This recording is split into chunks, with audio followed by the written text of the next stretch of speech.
Imaginez un instant une prière si unique, si profonde, qu'aucun prophète, aucun wali, aucun savant n'a jamais osé la prononcer. Une demande adressée à Allah dans le secret de la nuit, au-delà des mots ordinaires. Une invocation qui dévoile non seulement la grandeur spirituelle du Mahdi, mais aussi la profondeur du lien entre le Créateur et celui qu'il a choisi pour la fin des temps. Qu'Allah nous éclaire par sa lumière et nous accorde la compréhension des mystères qu'il révèle uniquement à ceux qui cherchent avec sincérité. Qu'il nous éloigne des illusions et nous rapproche de sa vérité. Avant de commencer, abonnez-vous à ma chaîne Témoin d'Allah pour ne rien manquer des révélations spirituelles et des signes de la fin des temps. Que vous soyez en Suisse, en France, en Belgique ou au Canada, vous faites partie de cette communauté francophone que nous voulons éclairer et éveiller. La prière unique qui ne ressemble à aucune autre, il existe des prières que l'on prononce chaque jour. Des supplications simples, pleines d'espoir, de peur ou de reconnaissance. Mais il existe aussi, au-delà des mots, des prières silencieuses, qui ne sont pas formulées avec la langue, mais avec l'âme elle-même. C'est dans cette sphère invisible que se situe la prière du Mahdi. Elle n'a pas de pareil, parce qu'elle ne cherche rien pour elle-même. Elle est une offrande totale, une dissolution volontaire dans la volonté d'Allah. Le Mahdi n'est pas un dirigeant au sens où le monde le comprendrait. Ce n'est pas un roi qui réclame une couronne, ni un conquérant en quête de pouvoir. Son autorité ne repose pas sur une armée ou une popularité, mais sur une intimité spirituelle avec son Seigneur que peu d'êtres humains peuvent concevoir. Ce qui le distingue des plus pieux, des plus érudits et des plus éveillés, c'est cette prière unique qu'il adresse à Dieu dans la solitude absolue, lorsque même les anges ignorent ce qui se passe dans les profondeurs de son cœur. Les enseignements transmis par Ibn Arabi nous ouvrent une fenêtre rare sur ce moment mystique. Alors que la plupart des humains demandent à Allah protection, bénédiction, succès, amour ou pardon, le Mahdi formule une demande radicalement différente. Il ne demande pas la victoire, il ne demande pas le paradis, il ne demande même pas que son nom soit connu ou honoré. Ce qu'il demande dépasse les mots, il demande à être effacé en Allah. Cet effacement n'est pas une disparition matérielle. C'est une extinction spirituelle, une annihilation volontaire de tout ce qui, en lui, pourrait exister séparément de Dieu. Il ne veut plus agir par lui-même, penser par lui-même, exister pour lui-même. Il veut que la lumière divine traverse son être comme la lumière traverse un cristal pur, sans déformation, sans ombre, sans filtre. Ce désir n'est pas un renoncement désespéré, c'est l'expression la plus haute de l'amour divin. Aimer Allah au point de ne plus vouloir exister autrement que par lui et pour lui. Le Mahdi devient ainsi une sorte de miroir parfait, non pas un être supérieur, mais un être totalement transparent. Là où la plupart des hommes prient pour combler un manque, lui prie pour disparaître comme entité séparée, afin que seule la présence divine demeure. Cette prière est d'autant plus bouleversante qu'elle est formulée dans le secret le plus profond. Personne ne l'entend. Aucun témoin humain n'y assiste. C'est une prière qui ne traverse pas les lèvres. Elle émane directement de l'âme. C'est pourquoi Ibn Arabi l'a décrite comme une demande que personne d'autre parmi la création n'a jamais adressée. À travers cette demande, le Mahdi se place dans une posture que peu peuvent supporter. Renoncer à tout ce qui fait de lui une individualité distincte. Là où les saints demandent la proximité, lui demandent l'effacement total. Là où les pieux cherchent la lumière, lui cherche à ne plus faire écran à cette lumière. C'est une étape qui dépasse les degrés spirituels ordinaires. Elle est le sommet du tawhid vécu intérieurement. Imagine un être qui, au lieu de demander à Dieu de le rendre fort, demande à Dieu de n'être rien d'autre qu'un canal de sa force. Un être qui, au lieu de demander la victoire, demande que la victoire soit celle de Dieu seul. C'est cela, la singularité du Mahdi. Ce vœu n'est pas un acte d'orgueil spirituel, mais un acte d'amour absolu, comme une goutte d'eau qui accepte de se fondre dans l'océan dont elle provient. L'ego humain résiste à cette idée, car il cherche toujours à exister, à laisser une trace, à être reconnu. Mais le Mahdi, lui, demande à ne plus être qu'un souffle de la volonté divine, un espace vide que Dieu remplit de sa lumière. Dans ce moment silencieux, il atteint une station que les mots ne peuvent pas contenir. Et cette station sera le fondement de tout ce qui découlera ensuite. Sa mission, son impact sur le monde, sa manière d'incarner la justice. Tout commence par cette prière unique, née dans la solitude la plus pure entre l'âme et son Créateur. La nature de cette demande spirituelle, il y a des demandes qui résonnent à la surface du monde, et il y en a d'autres qui se perdent dans les profondeurs invisibles, là où seuls les cœurs éveillés osent s'aventurer. La demande du Mahdi appartient à cette seconde catégorie. Elle n'est pas une parole prononcée. C'est une onde silencieuse qui se propage dans les sphères célestes. Pour en comprendre l'ampleur, il faut d'abord comprendre la réalité de ceux que Dieu élève. À travers l'histoire, les prophètes ont été porteurs de missions claires, les saints ont été témoins de lumières intérieures, et les hommes de foi ont marché dans leurs traces. Mais au-dessus de ces chemins déjà lumineux, il existe une charge unique, celle confiée au Mahdi. Cette charge n'est pas seulement un rôle historique ou politique, c'est une fonction spirituelle colossale. Devenir le vecteur pur du plan divin dans une époque où l'humanité aura oublié jusqu'au sens même de la lumière. C'est dans ce contexte que prend forme sa demande. Être effacé pour que seule la volonté divine parle. Ce n'est pas une simple phrase, c'est un abandon total, une abdication intérieure que même les cœurs pieux n'osent imaginer. Elle porte en elle une signification vertigineuse. Ya Allah, je ne veux rien pour moi, pas même le mérite d'avoir agi. Que tout vienne de toi, que tout retourne à toi.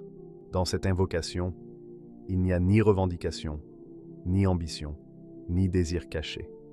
Elle est l'expression d'un cœur qui a été entièrement purifié, vidé des illusions de ce monde. Les êtres humains cherchent souvent à recevoir des signes, des bénédictions, des honneurs ou des réponses. Mais lui, il demande à disparaître comme demandeur, pour que Dieu lui-même soit la source, le centre et la finalité. Cette prière ne se fait pas à la lumière du jour. Elle n'est pas récitée devant une assemblée. Elle ne s'écrit pas dans les livres saints. Elle se murmure dans les profondeurs de la nuit, à l'heure où le monde dort, où les âmes sincères se lèvent pour invoquer, où seuls les cœurs connectés à leur Créateur vibrent dans le silence. C'est dans cet espace sacré, invisible au regard, que le Mahdi prononce son abdication. Pour comprendre cette dimension, il faut plonger dans les écrits et la vision intérieure de Ibn Arabi. Ce maître spirituel décrit cette station comme un point où la lumière ne se cherche plus. Elle est, et celui qui l'habite devient le canal de cette lumière, non plus son chercheur. Là où les saints avancent vers Dieu, le Mahdi est traversé par Dieu. Là où les âmes prient pour être guidées, lui prie pour ne plus exister en dehors de cette guidance. Imagine un être qui renonce à toute possession intérieure, à toute idée de moi, à toute trace d'orgueil subtil.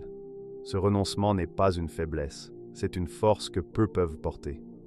Car pour être le vecteur d'un plan qui dépasse l'humanité, il faut que l'humanité en soi s'efface. Le Mahdi est ainsi préparé non pas comme un simple homme pieux, mais comme un réceptacle vidé, façonné pour contenir une lumière qu'aucune autre époque n'aura portée avec une telle intensité. C'est pourquoi sa prière dépasse la supplication des saints et des prophètes. Elle est une remise totale de soi, une acceptation d'être le lieu où Dieu agit sans résistance. La nature de cette demande spirituelle est presque incompréhensible pour la raison humaine. Elle échappe à la logique de l'ego, à la soif de reconnaissance, au besoin d'exister. Elle n'est pas un rêve, elle est une réalité spirituelle concrète que seuls les cœurs dépouillés peuvent contenir. Et dans ce dépouillement absolu se trouve la clé de sa mission. Il ne parlera pas pour lui-même. Il ne guidera pas par sa propre volonté. Il sera ce souffle silencieux qui agit comme un pont entre le ciel et la terre, entre le plan divin et les pas hésitants des hommes. Une prière qui change le destin des nations. Il y a des prières qui ne changent que des vies. Et il y a des prières qui changent le cours de l'histoire. Celle du Mahdi appartient à cette catégorie rare et redoutable. Ce qui bouleverse, ce qui frappe l'esprit et fait trembler les cœurs attentifs, c'est que cette prière n'est pas personnelle. Elle dépasse de loin la dimension intime d'un homme seul à genoux devant son Seigneur. Elle traverse les frontières du temps et de l'espace. Elle est universelle. En s'effaçant devant Allah, le Mahdi devient le point de jonction entre le ciel et la terre, entre la volonté divine et le monde des hommes. C'est comme si, Par cette simple demande, une porte invisible s'ouvrait, permettant au décret divin de descendre dans la réalité terrestre. Ce n'est pas une figure symbolique ou un simple mystique, c'est un pivot spirituel, un axe autour duquel va tourner une nouvelle page de l'histoire humaine. Il faut imaginer ce moment non pas comme une scène isolée, mais comme un déclencheur silencieux. Une prière murmurée dans l'obscurité peut renverser des trônes, faire tomber des empires, réveiller des peuples, éclairer des cœurs endormis. À travers cette demande unique, le Mahdi devient l'instrument par lequel les grandes prophéties s'accomplissent, celles que les générations ont lues, répétées, attendues, sans savoir à quel point elles étaient proches. Son effacement n'est pas une disparition, c'est une manifestation pure de la puissance d'Allah. Le monde verra des bouleversements et pensera que ce sont des hommes qui agissent, des alliances qui se forment, des nations qui se lèvent. Mais derrière ce voile apparent, c'est la main du divin qui se déploie à travers un cœur qui s'est entièrement livré. Imagine une flamme qui brûle sans brûler le support, une lumière qui éclaire sans projeter d'ombre. Le Mahdi devient cela, un vecteur transparent de la volonté divine, un canal par lequel la justice descendra sur des terres qui ont oublié ce que signifie être juste. Ainsi, les grandes révolutions spirituelles, les rétablissements de justice, les peuples libérés des chaînes visibles et invisibles, ne se réalisent pas par sa force, mais par celle de celui qui l'envoie. Le Mahdi n'est pas l'origine, il est l'écho d'une volonté plus haute. Et cet écho, une fois libéré, se propage comme une onde irrésistible dans le monde entier. Cette réalité porte en elle une beauté lumineuse, mais aussi une gravité terrifiante, car une telle charge ne peut être portée par un homme ordinaire. Ce n'est pas une couronne dorée qu'il reçoit, mais un poids immense, celui d'être le canal pur d'un décret qui transformera la planète. Aucun orgueil, aucune ambition personnelle, aucune faiblesse humaine ne peut survivre à cette mission. Seule une âme entièrement absorbée en Dieu peut tenir. C'est pourquoi cette prière est unique dans toute l'histoire de la création. Ce n'est pas une supplication pour soi, ni pour une communauté limitée. C'est une invocation cosmique, une onde qui touche les consciences, les structures, les royaumes et les cœurs. Elle s'adresse au Créateur, mais elle concerne l'humanité entière. Dans les livres saints, les prophéties ont toujours décrit une ère de bouleversement. Les nations s'effondrent, les systèmes s'éteignent, les injustices sont balayées. Mais peu réalisent que tout commence dans un cœur, avec une prière qui ne cherche rien, si ce n'est que Dieu règne sans intermédiaire. Cette prière silencieuse est le début du renversement des illusions humaines. C'est dans ce silence nocturne que le monde change, bien avant que les peuples s'en aperçoivent.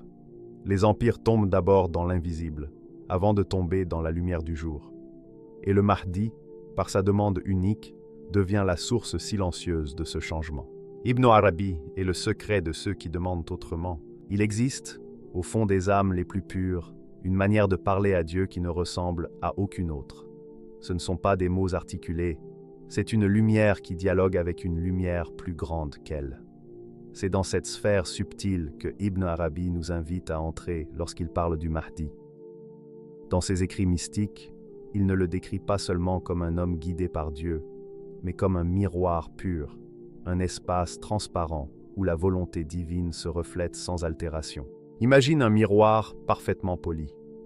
Il ne déforme rien, il ne projette pas ses propres couleurs, il ne retient rien pour lui-même. Ce qu'il reçoit, il le renvoie tel quel. C'est ainsi que le cœur du Mahdi est décrit, un réceptacle silencieux, prêt à laisser passer le souffle d'Allah sans résistance. Et c'est là que réside le secret de ceux qui demandent autrement. Là où les autres hommes, même les plus pieux, prient pour être guidés. Le Mahdi prie pour ne plus exister en dehors de cette guidance. Il ne veut plus être un être qui reçoit. Il veut être l'état même de la réception.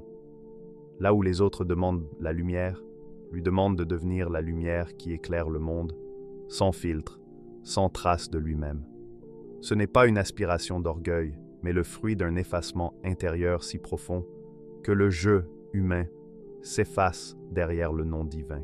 Ibn Arabi disait que cette prière est le signe distinctif, l'empreinte spirituelle unique qui le sépare de tous les autres élus de Dieu. Ce n'est pas une qualité acquise, c'est une station offerte par le Très-Haut à un cœur qu'il a choisi et préparé bien avant que le monde ne le voie apparaître. Une prière comme celle-là ne peut pas être imitée, elle ne peut pas être récitée mécaniquement. Elle naît d'un endroit où le monde n'existe plus vraiment, où seule la présence divine demeure. Mais cette demande, aussi lumineuse soit-elle, est lourde, très lourde, parce qu'elle prépare ce cœur à supporter ce que nul autre ne pourrait porter. Les mots d'Ibn Arabi laissent entrevoir cette vérité silencieuse. La lumière qui éclaire les nations doit aussi traverser les ténèbres les plus denses. Le Mahdi devra faire face à des réalités qui dépassent l'entendement humain, des conflits mondiaux où les puissances visibles et invisibles se lèveront, des épreuves spirituelles d'une intensité que même les plus sages redouteraient, des confrontations avec des forces qui ne relèvent ni de la simple politique, ni de la simple croyance. Et au milieu de tout cela, il ne pourra compter sur aucune force propre, car il aura choisi de ne plus en avoir. Sa seule protection, sa seule arme, sa seule lumière, ce sera Allah lui-même. Cette position d'effacement n'est donc pas une fuite, mais une force silencieuse. Là où d'autres se préparent par les stratégies ou les alliances, lui se prépare par le vide intérieur. Ce vide n'est pas un manque. C'est un espace que Dieu remplit. Dans ce secret se trouve un message pour celui qui écoute avec son cœur. Les plus grandes missions spirituelles ne reposent pas sur la puissance personnelle, mais sur la capacité à s'effacer pour laisser le divin agir. Le Mahdi est l'incarnation parfaite de ce mystère. C'est ce qui fait de lui un miroir. C'est ce qui fait de sa prière une onde qui dépasse les limites du monde visible. Quand Ibn Arabi parle de lui, il ne parle pas d'un homme, mais d'un état de transparence absolue. Un état que peu peuvent imaginer, encore moins porter. C'est le secret de ceux qui, dans l'ombre, parlent à Dieu autrement. Le moment où cette prière sera exaucée, il y a des prières qui traversent le temps comme des éclairs silencieux, des paroles murmurées dans l'invisible, mais qui résonnent jusque dans les trônes célestes.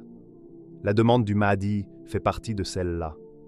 Elle ne s'inscrit pas dans une chronologie humaine. Elle germe dans les dimensions secrètes du décret divin, là où le futur est déjà écrit, mais attend d'être révélé. Cette prière ne cherche pas à changer une situation passagère. Elle attend le moment précis où Allah dira « Sois ». Le monde ne percevra peut-être rien au début. Tout commencera dans une discrétion presque déconcertante. Pourtant, au-dessus des cieux, quelque chose s'ouvrira, comme une graine longtemps enfouie sous terre qui finit par fendre la terre pour donner naissance à un arbre gigantesque. Cette graine, c'est la prière du Mahdi, et le moment où elle éclora marquera le début d'un basculement silencieux, mais irréversible. Les nations seront encore occupées à leur conflit. Les puissants penseront contrôler le cours des choses. Mais une lumière invisible commencera à se propager. Elle ne passera pas par des armées. Elle ne passera pas par des alliances politiques. Elle se glissera dans les cœurs qui ont attendu, espéré, veillé dans l'ombre. Les cœurs sincères la reconnaîtront sans qu'on ait besoin de la leur expliquer. Ce n'est pas une idée qu'on comprend, c'est une vérité qu'on ressent. Le Mahdi, à cet instant, ne parlera pas pour convaincre. Il incarnera une parole qui dépasse les langues et les cultures. Son regard, sa présence, son silence même, auront la résonance d'un verset divin. Ce n'est plus un homme qui agit, c'est Allah qui agit à travers lui, comme un vent qui ne se voit pas mais qui renverse tout sur son passage. Ceux qui ont une foi sincère ne verront pas un chef politique, ils verront un signe, une preuve vivante que la promesse d'Allah ne faillit jamais. Les oppresseurs, eux, sentiront une crainte qu'ils ne pourront expliquer. Pas une peur humaine, mais une crainte venue des profondeurs de leurs âmes. Car cette lumière n'éclaire pas seulement, elle dévoile. Et tandis que le monde se débattra dans ses illusions de pouvoir, une réalité nouvelle émergera sans bruit. C'est ainsi que la prière sera exaucée, non pas par le fracas des armes, mais par la manifestation pure d'une volonté supérieure. L'histoire basculera, non dans un chaos humain, mais dans une orchestration divine parfaite. Les prophètes l'avaient annoncé, les saints l'avaient pressenti, les cœurs éveillés l'attendaient. Ce moment où Allah répond à une prière qui n'appartient à aucun peuple, mais qui appartient à l'humanité tout entière, Il y a des prières qui bouleversent un destin individuel. Et il y a des prières qui bouleversent le monde entier. Celle du Mahdi fait partie de ces prières rares, forgées dans le silence, portées par une âme qui ne veut rien pour elle-même, si ce n'est disparaître dans la lumière de son Seigneur. C'est cette demande unique que seul un cœur élu peut formuler, qui ouvrira la voie à un basculement historique. Non pas un changement provoqué par les mains des hommes, mais par la volonté d'Allah, transmise à travers un serviteur devenu canal, souffle, miroir. Ce jour-là, la puissance divine se fera sentir non pas dans le vacarme, mais dans la clarté silencieuse d'une vérité qui ne s'impose pas. Elle s'impose d'elle-même. Et lorsque cette prière sera exaucée, le monde ne reconnaîtra pas le Mahdi à son apparence, ni à ses discours, ni à des promesses vides, mais à ce qui émane de lui, à cette lumière qui traverse les âmes, réveille les consciences, brise les illusions et rallume les cœurs endormis. Alors, souvenez-vous, le Mahdi n'est pas envoyé pour être adoré, mais pour rappeler à l'humanité qui mérite d'être adorée. Il n'est pas le centre de la lumière, il en est le miroir. Et ceux qui auront préparé leur cœur le reconnaîtront sans qu'il ait besoin de se nommer. Qu'Allah fasse de nous des cœurs éveillés, capables d'entendre ce que les oreilles ne peuvent de percevoir. Qu'il nous inscrive parmi ceux qui reconnaîtront la vérité lorsqu'elle se manifestera, et qu'il nous protège de l'aveuglement des foules. Si ce message t'a touché, abonne-toi à notre chaîne Témoin d'Allah. Que tu sois de France, de Belgique, de Suisse ou du Canada, sache que ta lumière compte. Ensemble, préparons nos âmes à ce qui vient, car la véritable révolution commence dans le cœur.